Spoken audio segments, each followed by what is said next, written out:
Bonjour à toutes et à tous, merci de nous avoir rejoints pour ce webinaire proposé par le groupe Moniteur sur Trouver les financements pour votre plan de formation. Ce webinaire est animé par Monsieur Alain-Frédéric Fernandez, expert en ingénierie de la formation professionnelle. Ce webinaire durera une vingtaine de minutes environ de présentation, pendant laquelle Monsieur Alain-Frédéric Fernandez répondra à vos diverses questions.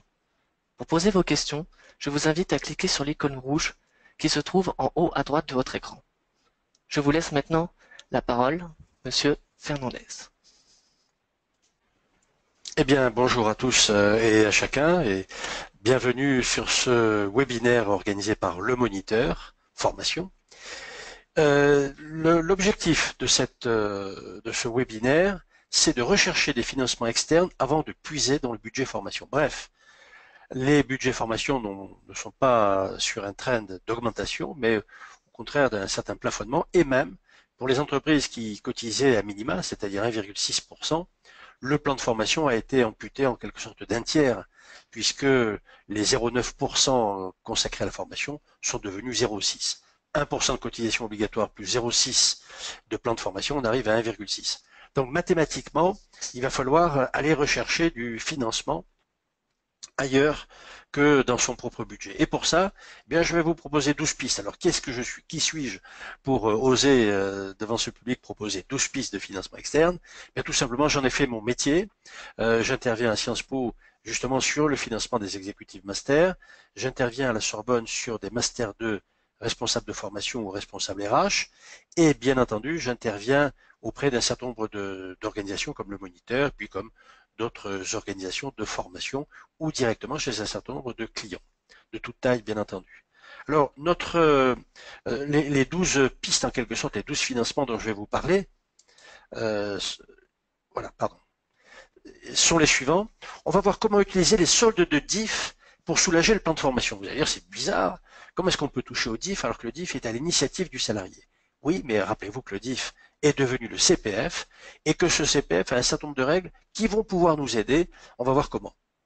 Ensuite, la deuxième piste, ce sera rechercher des actions collectives des 3 OPCA plutôt que la catégorie 2 du plan. Alors pourquoi est-ce que je parle d'actions collectives des 3 OPCA? Eh bien, tout simplement parce que vous avez accès aux actions collectives de votre OPCA, celui que votre branche a désigné, mais vous avez aussi accès, sous certaines conditions, aux actions collectives d'Opcalia et d'AGFOS PME qui sont des OPCA interprofessionnels. Vous pouvez, troisième piste, subroger volontairement votre plan de formation auprès d'un de ces 3 OPCA. Vous pouvez recruter au maximum en contrat de professionnalisation. On va voir comment. On va voir comment le contrat pro, en quelque sorte, a été détourné depuis 2004 de son objectif initial pour être un peu concurrent du contrat d'apprentissage, mais on va voir que vous allez pouvoir l'exploiter. Bien sûr, chez Pôle emploi, utiliser la POE et la FPR, donc la préparation opérationnelle à l'emploi et l'action de formation préalable au recrutement. On verra que vous pouvez aussi construire des parcours sous forme de période de professionnalisation. L'autre conseil, ce sera de ne financer aucun dispositif de congé, que ce soit un CIF, un bilan de compétences ou une VAE. Pensez à la GFI pour sa politique de handicap. Voir avec son OPCA les dispositifs éligibles au FPSPP. Je vous dirai ce que c'est que cette organisation, le FPSPP. Se renseigner sur les aides à la formation du conseil régional. Aider les salariés à financer leurs projets professionnels grâce au CEP, le conseil en évolution professionnelle qui vient de voir le jour. Et enfin, utiliser les dispositifs digitaux de formation pour réduire les coûts. Donc voilà où nous en sommes. Et je vais commencer tout de suite par le premier point. Bien entendu, si vous avez des questions qui vous viennent à l'esprit tout de suite, n'hésitez pas à le faire. J'y répondrai dès que j'aurai un petit créneau. Et si je n'ai pas pu répondre à toutes les questions, on vous enverra la liste de ces questions avec mes réponses en décalé. Bien sûr, vous savez que ce webinaire est enregistré et que vous pourrez le revoir à loisir pour réécouter quelques points qui auront pu vous paraître un petit peu difficiles. Alors parlons du DIF et utiliser les soldes de DIF. Et il y a une chose qu'il faut bien savoir. La quasi-totalité des salariés français a à peu près 120 heures de DIF. Tous ceux qui ont ouvert leur compte à la Caisse des dépôts et consignations, c'est-à-dire sur le site moncompteformation.gouv.fr, ont inscrit leur solde de DIF. Eh bien, ce solde de DIF disparaîtra, même s'il est devenu du CPF aujourd'hui, il disparaîtra en tant que tel le 31 décembre 2020. C'est-à-dire que si ce DIF n'est pas consommé d'ici le 31 décembre 2020, les salariés vont le perdre. Et ils n'auront en quelque sorte que le nouveau CPF qui vient d'être créé à raison de 24 heures par an. Donc le premier conseil que je peux donner à tous les salariés, c'est de consommer ce DIF. Et bien entendu, vous pouvez vous en profiter pour supprimer des actions du plan de formation, tout ce qui est développement personnel, langue, bureautique, qui n'est pas extrêmement nécessaire, obligatoirement nécessaire en ce qui concerne le travail de tous les jours, eh bien, vous allez pouvoir proposer aux salariés d'aller le chercher sur leur DIF, puisque votre plan de formation doit d'abord prioriser les formations qui permettent d'améliorer l'employabilité, l'adaptation au poste et surtout la stratégie de l'entreprise. Et enfin, on peut prioriser certaines formations dans le temps de travail et dire aux salariés, bien, écoutez, c'est simple, si vous prenez cette formation anglais, par exemple, au bureautique, sur votre CPF, c'est-à-dire sur votre solde de DIF, eh bien, on acceptera que vous les réalisiez dans le temps de travail, et voire même on pourra y ajouter un petit peu d'heures ou un petit peu d'argent pour que vous puissiez les réaliser. Et alors là, je envoie un message à tous les responsables RH et RF qui nous écoutent aujourd'hui. Vous êtes très très nombreux, je crois qu'il y a un peu plus de 80 inscrits. Vous pouvez vous rappeler d'une chose, chaque fois qu'un de vos salariés a pris du CPF, je répète que le DIF, le solde DIF, rentre dans le cadre du CPF, eh bien chaque fois qu'un de vos salariés a pris du CPF, eh bien vous avez deux critères du bilan de parcours à 6 ans qui ont été atteints, c'est-à-dire qu'ils ont eu une formation et une certification. Et ça veut dire que ce salarié-là, dès lors qu'il a pris du CPF, eh bien il sort du risque que vous avez au bout de 6 ans de devoir payer 3 000 ou 3 900 euros d'amende en quelque sorte sous forme d'abondement CPF. Encouragez donc à prendre ce solde de DIF. La deuxième piste que nous vous proposons, c'est de rechercher les actions collectives des 3 OPCA. Alors déjà, une première chose, une action collective, eh bien, c'est un appel d'offres qu'a passé un OPCA auprès de tous les fournisseurs de la région pour leur demander d'animer contre un tarif préférentiel des formations qui sont ensuite offertes aux adhérents, offertes lorsque l'adhérent a moins de 50 salariés, quelquefois avec une participation lorsqu'il a plus de 50 salariés, tout ça se négocie. De toute façon, ce que veulent les OPCA, c'est que ces actions collectives ouvrent, que les stages ouvrent, et donc, si vous avez des gens à inscrire, ça permet d'ouvrir ces stages. Alors pensez-y, vous avez droit à votre OPCA, mais aussi aux 2 OPCA Interpro, c'est-à-dire HFOS PME et OPCALIA, et rappelez-vous que la catégorie 2 du plan de formation comporte des risques et des contraintes. Aujourd'hui, si vous accordez une formation qui n'est pas absolument nécessaire aux salariés dans l'immédiat sur son poste, mettons de l'anglais de la bureautique, puisque c'est ce qui est le plus demandé dans le cadre du CPF, eh bien, si ce salarié vous demande ce type de formation, eh bien, il faut savoir que vous êtes obligé de signer avec lui une convention spéciale, c'est ce que prévoit la nouvelle loi de 2014, une convention dans laquelle vous vous engagez à reconnaître sous 1 an les compétences qu'il aura acquises pour le cas où un poste s'ouvrirait dans votre entreprise faisant appel à ces compétences. Donc c'est très compliqué, c'est très frustrant. Je pense que le plus simple, c'est de rechercher des actions collectives, soit d'envoyer les gens vers du CPF, soit de les inscrire à des actions collectives qui coûtent beaucoup moins cher et qui ne rentrent pas dans votre catégorie 2 du plan. Et enfin, le troisième point, les prix de journée se négocient très très facilement avec les OPCA. Ils se négocient, c'est-à-dire que vous pourriez même arriver à payer à prix coûtant si vous êtes une très très grosse société. Le troisième point, c'est subroger son plan. Alors, on va me dire, qu'est-ce que c'est que subroger son plan? Eh bien, vous faites appel à votre OPCA ou là encore les 2 interpros et vous leur versez ce que vous auriez dépensé en matière de plan de formation. Alors, quelquefois, c'est juste l'obligation, 0,6 ou 0,9%, mais quelquefois, vous avez un plan de formation qui représente 2 à 3% de la masse salariale. Il faut savoir que les OPCA sont très intéressés pour intégrer ça dans leur collecte, et donc, vous pourrez négocier les versements qui pourront être mensuels, vous n'êtes pas obligé de verser la totalité du plan en une seule fois, les frais de gestion qui vont généralement de 4 à 10%, mais suivant l'importance, eh bien vous pouvez même négocier aucun frais de gestion. Et enfin, la mutualisation du plan. Il y a de très très nombreuses entreprises de moins de 300 salariés qui sont obligés de verser pour le plan et qui ne le dépensent pas. Et donc il y a de l'argent mutualisé, tout se négocie. Et surtout, il y a un point très très important, vous ne perdez pas la main sur la décision, c'est-à-dire que c'est vous qui décidez des fournisseurs, des organismes de formation, et c'est l'OPCA ensuite qui se charge de toute la mécanique qui va derrière, vérifier la qualité de la formation, du fournisseur, vérifier les feuilles de présence, les conventions, les factures, tout ce que vous voulez. Point particulier, pensez-y, la subrogation fait de vous un VIP auprès de votre OPCA, c'est-à-dire que si votre OPCA ou un autre euh, a la collecte de votre plan, eh bien, ça lui permet de gagner un petit peu mieux sa vie par la collecte et le décaissement, et donc, eh bien, il va pouvoir vous accorder un certain nombre d'avantages que pour l'instant, il pourrait être, pour lesquels il pourrait aujourd'hui renacler. Le quatrième point, recruter au maximum un contrat de professionnalisation de 6 mois. Ça, c'est un point important. C'est l'essence même de ce contrat depuis 2004. Lorsqu'on a créé en 2004 le contrat de professionnalisation, c'était pas pour concurrencer les contrats d'apprentissage. Or, c'est pourtant ce que c'est devenu aujourd'hui. Sachez que le vrai contrat de professionnalisation du départ, c'est un contrat de 6 mois, en CDI ou en CDD, et qui permet justement d'intégrer un salarié dans l'entreprise, de lui faire obtenir la qualification dont il a besoin pour être performant tout de suite, et bien entendu, tout ça permet de récupérer de l'argent. Vous garantissez une bonne intégration de ce salarié et vous récupérez de 4 000 à 10 000 euros par contrat.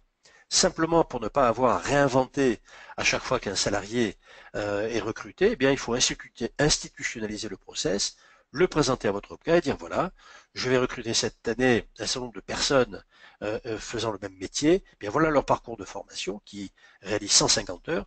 D'ailleurs, les 150 heures de formation ne sont pas 150 heures de stage, mais 150 heures de modalité, y compris l'accompagnement et voire même le tutorat, les heures de tutorat qui sont à l'intérieur. Donc c'est une technique d'ailleurs que on enseigne dans le séminaire que Moniteur présente dans son séminaire sur le financement de la formation, comment construire des contrats de professionnalisation. Ensuite, utiliser la POEI et la FPR chez Pôle emploi. Alors, ce sont des sigles barbares, comme tous les sigles de la formation, ce sont des acrostiches. La POEI, c'est la préparation opérationnelle à l'emploi individuel. C'est une formation qui est financée par Pôle emploi chaque fois que vous recrutez un salarié qui est peu qualifié et qui a besoin d'un effort de formation pour pouvoir rentrer dans votre entreprise. Rien ne vous empêche d'ailleurs de coupler la PEI et de la faire suivre ensuite par un contrat de professionnalisation. Donc pensez-y, ce sont des rentrées d'argent importantes et qui soulagent votre plan de formation. Puis pour les salariés plus qualifiés, vous pouvez très bien recruter un salarié très qualifié mais qui a besoin de se perfectionner en anglais, en certains outils bureautiques et autres avant de prendre sa fonction. Eh bien, vous pouvez obtenir du côté du directeur de l'agence pour l'emploi, de Pôle emploi, une AFPR, une action de formation préalable au recrutement. C'est quelquefois des sommes très très importantes. La seule difficulté que vous avez, du moins la seule obligation que vous avez, c'est d'être obligé de recruter ce salarié minimum 6 mois en CDD. Donc vous voyez que ce n'est pas un engagement trop important.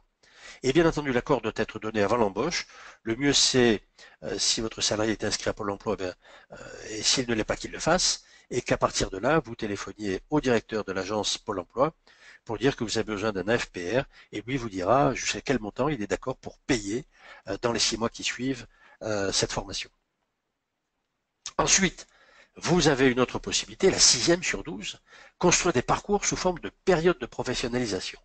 C'est-à-dire trouver une formation qui réalise 70 heures de date à date sur un an.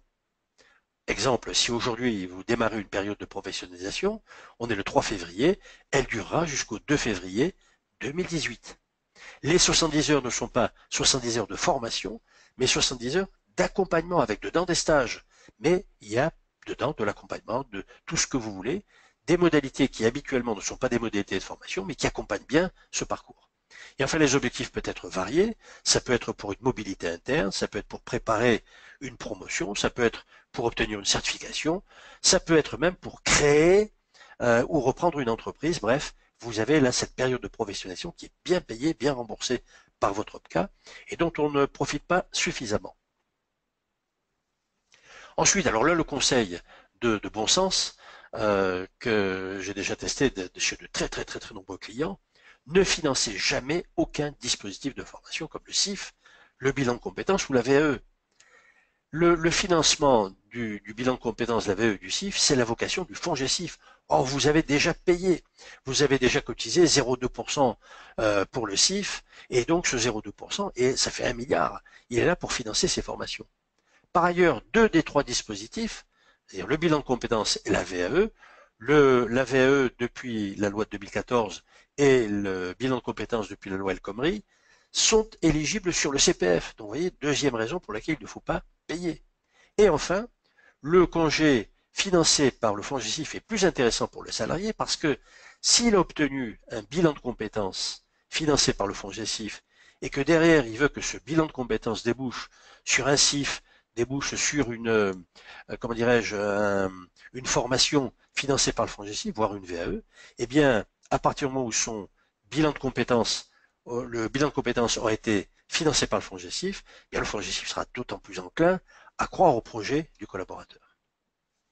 Le huitième conseil, il est tout simple, c'est penser à la GFIP, c'est-à-dire à Cap Emploi, pour la politique de handicap de votre entreprise. Et il faut savoir que la GFIP réalise des études préalables au recrutement, des études pour savoir quel métier sur lesquels vous êtes en tension, sur lesquels vous avez du mal à recruter, quel métier pourrait être tenu par des handicapés et quel type de personnes handicapées. Ensuite, il y a des aides au recrutement et à la formation, et la GFIP va même jusqu'à, quelquefois, aménager le poste de travail en ce qui concerne ces personnes en situation de handicap.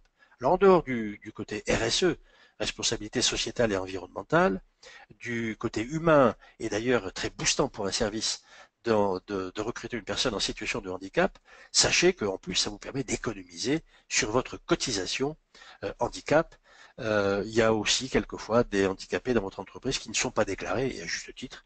Moi, je leur conseille jamais de se déclarer parce que le regard change. Eh bien, ces personnes vous obligent en quelque sorte à payer des cotisations. Rencontrez la GFIP pour au moins avoir une politique de handicap si vous n'en avez pas déjà eu. Ensuite, le neuvième, c'est de voir avec son OPCA les dispositifs éligibles au FPSPP. Alors, qu'est-ce que c'est que le FPSPP? Le Fonds paritaire de sécurisation des parcours professionnels. Ce FPSPP, c'est un peu les bœufs carottes, comme on dit vulgairement, des OPCA qui regardent un petit peu la péréquation, c'est-à-dire quels sont les OPCA qui ont pas assez dépensé, ceux qui ont besoin d'argent, et donc dans le cadre de la péréquation, justement, ils arrivent à équilibrer. Et puis la deuxième chose, ils s'adressent à tous les publics qui sont en difficulté. Alors, il y a de nombreux publics en difficulté. Bref, en France, on est normal quand on a entre 26 et 45 ans, puisque jusqu'à 26 ans, on n'est pas encore adulte. À 26 ans, on a des contrats adultes. Et à 45 ans, on est déjà senior. Eh bien, si on n'est pas un homme entre 26 et 45 ans, on est un public prioritaire, c'est-à-dire on peut être une femme, on peut être quelqu'un de peu qualifié, on peut être quelqu'un qui a plus de 45 ans. Bref, tous ces publics sont des publics prioritaires et vous en avez quelques-uns dans votre entreprise. Alors comment ça fonctionne? Comment ça marche au FPSPP? Eh bien, il lance des opérations programmées en direction de vos OPCA. Ces opérations programmées visent certains publics, certains types d'actions. Eh bien, demandez à votre OPCA quelles sont les actions programmées du FPSPP et surveillez aussi de temps en temps, allez sur le site du FPSPP pour regarder s'il y a des appels à projets, c'est-à-dire c'est l'équivalent d'appels d'offres, des appels à projets pour lesquels vous auriez des publics intéressés. Et si c'est le cas, eh bien intervenez auprès de votre OPCA pour qu'il réponde et qu'il intègre votre demande de façon à ce que ça se transforme ensuite en opération programmée dont vous pourriez bénéficier. Il faut savoir que le FPSPP, c'est aussi 0,2% de votre collecte, c'est-à-dire 1 milliard d'euros. Or, depuis quelques années, le FPSPP rend une grande partie de cette somme à l'État sans les avoir consommés. C'est quand même dommage que vous ne puissiez pas en profiter. Donc, regardez de près cette histoire de FPSPP, Fonds paritaire de sécurisation des parcours professionnels. Le 10e conseil, c'est se renseigner sur les aides à la formation du conseil régional. Et pour ça, le mieux c'est de contacter les services du directeur général adjoint chargé de la formation et de l'apprentissage. C'est une personnalité qui est très ouverte au monde de l'entreprise, qui aime bien se déplacer dans les entreprises pour comprendre les problématiques, qui sont des problématiques de formation, quelquefois de succession, quelquefois de développement, voire même de développement à l'export. Visitez le site de votre ou de vos régions pour voir quelles sont les aides à la formation. Il y en a jusqu'à présent sur les anciennes régions, il y en avait entre 150 et 250 dispositifs d'aide à la formation. Et puis réfléchir aux actions collectives, puisque vos régions vont lancer des actions collectives comme les OPCA, dont vous pourrez bénéficier. Donc, pensez-y, le conseil régional peut être un interlocuteur, d'autant que, à terme, et de plus en plus, c'est la loi de décentralisation qui arrive à son terme, les régions vont être les leaders en matière de formation professionnelle dans votre région, et l'État va s'effacer de plus en plus. Aider les salariés à financer leurs projets professionnels grâce au CEP. On a créé un nouveau dispositif fantastique, c'est un petit peu le maillon, le chaînon manquant depuis 1971. On a créé un conseil en évolution professionnelle qui est animé par 5 opérateurs qui sont, je vais mettre dans l'ordre d'organisation et d'ancienneté dans le métier, l'APEC, les fonds GESIF, les missions locales, Cap Emploi et Pôle Emploi. Eh bien, ces 5 opérateurs euh, permettent en quelque sorte de répondre à tout un tas de questions que peuvent poser directement les salariés. C'est un service gratuit. Il vous donne en quelque sorte l'état du marché, les métiers qui se développent, les formations qui sont nécessaires, les diplômes qu'il faut obtenir ou les certifications pour exercer tel métier. Et surtout, ils permettent en quelque sorte de construire l'ingénierie financière. En tout cas, c'est ce que déjà vient de mettre en place l'APEC. Il faut savoir une chose aussi, c'est que tous les salariés, les non-salariés, les fonctionnaires, les demandeurs d'emploi, les travailleurs indépendants, et y compris les chefs d'entreprise non salariés, peuvent s'adresser à un de ces 5 opérateurs sans distinction de statut. Voilà, le projet peut être interne ou externe lorsqu'on s'adresse au conseil en évolution professionnelle, et donc ça peut permettre de trouver du financement auquel vous n'auriez pas pensé et auquel le conseiller de l'APEC et des autres aurait pu donner une réponse. Et enfin, le 12e conseil, la 12e piste, c'est d'utiliser les dispositifs digitaux de formation pour réduire les coûts et les délais. Là, vous êtes déjà en formation digitale, puisque depuis une bonne vingtaine de minutes, nous travaillons à distance. Vous êtes 80 en ligne et je peux m'adresser à chacun d'entre vous, répondre à vos questions. Eh bien, il y a d'autres dispositifs encore plus performants comme les webclasses, ce qu'on appelle les classes virtuelles. Ces webclasses qui permettent de former 10-12 personnes sans qu'elles se déplacent de leur bureau ou même de chez elles. Donc, on réduit l'empreinte carbone, on réduit le coût. Mais il y a aussi des formations un petit peu plus indépendantes comme les Serious Games, les Mobile Learning, toutes ces formations comme les MOOC qui permettent gratuitement, moyennant juste un petit financement de 50 à 100 euros pour la certification, qui permet de se former. Et bien entendu, le format blended, où on mélange à la fois du présentiel et du à distance. Ça permet de réduire les délais et les coûts de façon extraordinaire. Et surtout, et là j'attire votre attention, et ce sera la conclusion de mon intervention ce matin, vous voyez que le temps passe vite, eh bien, digitaliser la formation, c'est en même temps former à la digitalisation. Très important, tous les métiers vont être digitalisés, tous les métiers de votre entreprise. Aucun n'y échappera. Alors, il faut commencer à habituer les salariés à se servir de tous les produits digitaux, à se servir des réseaux sociaux, à se servir du social learning, à se servir justement de toutes ces modalités de formation à distance, prendre l'habitude de communiquer plus, de collaborer beaucoup plus, de ne pas rester tout seul dans son coin. Donc, le fait d'être devant un ordinateur, ça permet de ne pas justement rester seul. Et donc, il est très important que les responsables de formation commencent à habituer chaque salarié à des formations digitales pour que ce salarié se dise, si un jour mon métier se digitalise, si ma relation avec le client se digitalise, eh bien, au moins j'aurai une certaine habitude et je pourrai conseiller mon client. Voilà ce que je voulais vous dire ce matin. Je ne sais pas si les questions sont arrivées depuis. Elles sont en cours de traitement, donc ne vous inquiétez pas. De toute façon, elles seront, on y répondra éventuellement en décalé.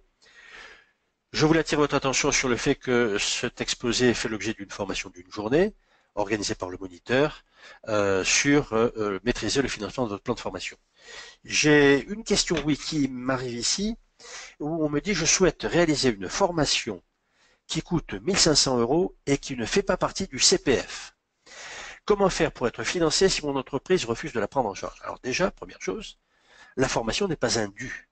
La formation, c'est soit des projets d'entreprise, j'ai besoin d'être adapté à mon poste, j'ai besoin de garder mon employabilité, j'ai éventuellement besoin de devenir plus performant, et où mon entreprise a un plan stratégique. Dans ces conditions, elle me doit cette formation si elle veut que je sois plus performant. C'est un investissement. En revanche, si moi je souhaite une formation, il faut que cette formation, est un véritable projet. Et c'est pour ça qu'on a créé le CEP. Donc moi, le conseil que je peux donner à ce collaborateur qui veut réaliser une formation de 1500 euros qui n'est pas dans le CPF, qui n'est pas dans la fameuse liste que vous allez trouver sur le site moncompteformation.gouv.fr, et que l'entreprise refuse de la prendre en charge, eh bien, il faut qu'il puisse l'intégrer dans un projet. Donc, c'est d'aller voir un CEP, un opérateur CEP, conseil en évolution professionnelle, c'est gratuit et c'est ouvert. C'est d'y aller, de voir comment il peut intégrer cette formation dans un véritable projet, d'en faire une formation, pourquoi pas, qualifiante ou certifiante, et à partir de là, eh bien, il aura plus de possibilités de se financer par l'intermédiaire du fonds GESIF ou d'un autre dispositif. Maintenant, si en plus cette formation est importante pour qu'il reste dans l'emploi, c'est-à-dire qu'il reste employable, eh bien, il a un élément de négociation avec son responsable de formation en disant, voilà, cette formation me permet de rester employable et donc elle rentre tout à fait dans les missions du plan de formation. Voilà ce que je voulais vous dire. Je vais vous remercier pour votre attention soutenue et bienveillante. J'ai passé un bon moment. On a revu tous les fondamentaux du financement. Bien entendu, ça mériterait d'être approfondi et je reste avec le moniteur à votre disposition. Merci à toutes et à tous pour nous avoir suivis pour ce webinaire. Je vous invite à découvrir nos autres formations et événements sur notre site internet, Le Moniteur, rubrique formation, et tout particulièrement la formation Maîtriser le financement de votre plan de formation de notre rubrique RH Management HSE, dont la première session a lieu à Paris le mercredi 29 mars 2017. Merci à tous.